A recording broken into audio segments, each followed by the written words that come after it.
एक ज्ञानी मॉन्क जंगल के एक वृक्ष के नीचे ध्यान किया करते थे। वे रोज एक लकड़हारे को लकड़ियां काटकर ले जाते हुए देखते। एक दिन उसने उस लकड़हारे को रोककर कहा, सुनो भाई, दिन भर लकड़ी काटते हो और उस लकड़ी को बेच के 2 वक्त की रोटी भी नहीं जुटा पाते। तुम जरा जंगल में थोड़ा आगे क्यों नहीं जाते? वहां आगे चंदन के वृक्ष का घना जंगल है। एक दिन काट कर ले जाओगे तो हफ्ते भर के खाने की व्यवस्था हो जाएगी। उस गरीब लकड़हारे को विश्वास ही नहीं हुआ, क्योंकि वह तो सोचता था कि जितना वह जंगल को जानता है उतना और कोई नहीं जानता।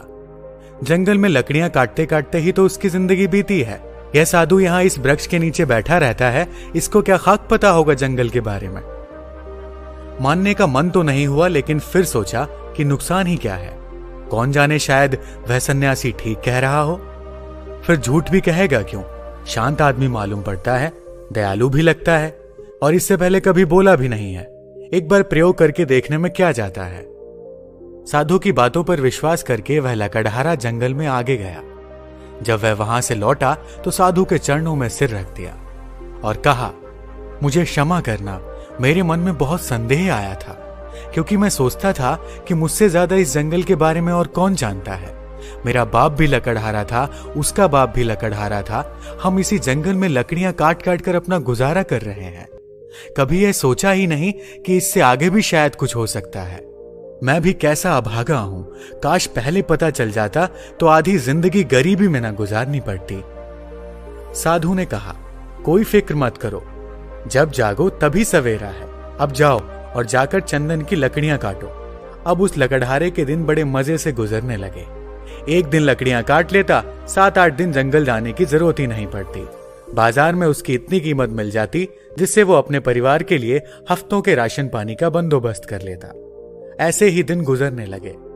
लकड़हारा हफ्ते में एक दिन जंगल जाता, चंदन की लकड़ियां काटता और जाकर उन्हें बाजार में बेच देता। एक दिन जब वो लकड़ियां काटने जा रहा था तो उस साधु ने उसे रोककर कहा, तुम जब से चंदन की लकड़ियां ही काट रहे हो, आगे नहीं गए? तुम्हारे मन में कभी यह सवाल नहीं आता कि इससे आगे भी कुछ हो सकता है? यह तो मेरे मन में सवाल ही नहीं आया कि चंदन के आगे भी कुछ हो सकता है, लकड़हारे ने कहा।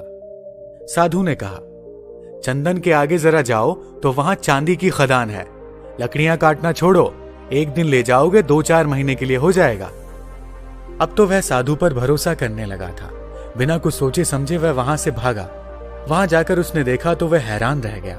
वहां तो सचमुच एक चांदी की खदान थी। वह खुशी से उछलने लगा। अब तो वह 4-5 महीने में एक बार आता, चांदी लेता और अगले 4-5 महीने आराम से रहता। ऐसे ही कुछ साल गुजर गए।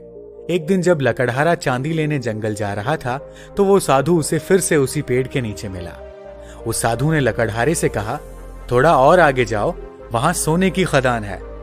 जब वह लकड़हारा चांदी की खदानों से कुछ मील आगे गया तो देखा कि वहां सचमुच सोने की खदान थी। इतना सोना जो उसकी पूरी जिंदगी बदल सकता था। सोने की खदान का पता चल जाने के बाद अब लकड़हारा एक बार सोना ले जाता और साल भर तक जंगल ही नहीं आता। उसकी जिंदगी बड़े आराम से गुजर रही थी। ऐसे ही कुछ साल गुजर गए। सालों बाद जब एक दिन वह लकड़हारा जंगल में सोने की खदान की तरफ जा रहा था तो उसे फिर वह मॉन्क मिला, जो कि एक पेड़ के नीचे बैठकर ध्यान कर रहा था। जब उस मॉन्क ने लकड़हारे को सोने की खान की ओर जाते हुए देखा तो बोला, तुम कभी जागोगे कि नहीं, या मुझे ही हर बार तुम्हें जगाना पड़ेगा? तुम्हें खुद अपनी तरफ से सवाल नहीं उठता?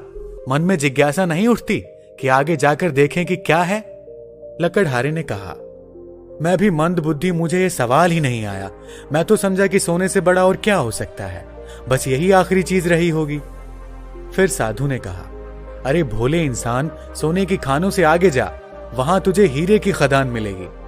जब वो वहां जाकर देखता है तो उसे अपनी आंखों पर भरोसा ही नहीं होता। वह सचमुच हीरे की खदान के पास था। अब तो वो एक बार हीरे ले जाता और कई सालों बाद वापस जंगल में आता। समय के साथ वह लकड़हारा भी बूढ़ा हो गया था। एक दिन जब वह हीरे लेकर जंगल से वापस आ रहा था तो उसी पेड़ के नीचे उसे फिर से वही साधु मिला। साधु ने कहा, अरे नासमझ, अब भी तू हीरों में ही रुक गया। अब तो लकड़हारे को बड़ी घमंड आ गई थी, क्योंकि वो बड़ा धनी हो गया था और महल माड़ियां भी खड़ी कर ली थी। उसने बड़ी घमंड के साथ साधु से कहा, अब छोड़ो भी, अब तो मुझे परेशान मत करो, अब हीरे के आगे भला क्या हो सकता है? उस मॉन्क ने कहा, हीरे के आगे मैं हूं। क्या तुझे कभी यह ख्याल नहीं आया कि यह आदमी मस्त यहां बैठा है, जिसे पता है हीरों की खदान के बारे में, और वो हीरे नहीं भर रहा है। इसको हीरों से भी आगे, हीरों से भी बड़ा कुछ बहुमूल्य मिल गया है, तभी तो यहां निश्चिंत बैठा है। क्या तुझे यह कभी विचार नहीं आया? उस साधु की बात सुनते ही वह लकड़हारा रोने लगा और उस ध्यानी मॉन्क के पैर पकड़कर कहता है, मैं भी कैसा मूर्ख हूं, कभी सोच ही नहीं पाया कि जिसने यह सोने चांदी हीरे जवाहरात छोड़ दिए, उसके पास जरूर इन हीरे जवाहरातों से भी बड़ा धन होगा। मैं जानना चाहता हूं कि तुम्हारे पास वह कौन सा धन है जिसके सामने इस दुनिया की सारी दौलत छोटी है। लकड़हारे की बात सुनकर साधु कहता है, वही तो मैं तुम्हें बताना चाहता हूं। उस धन का नाम है ध्यान। लकड़हारे ने कहा, लेकिन मुझे तो ध्यान करना ही नहीं आता।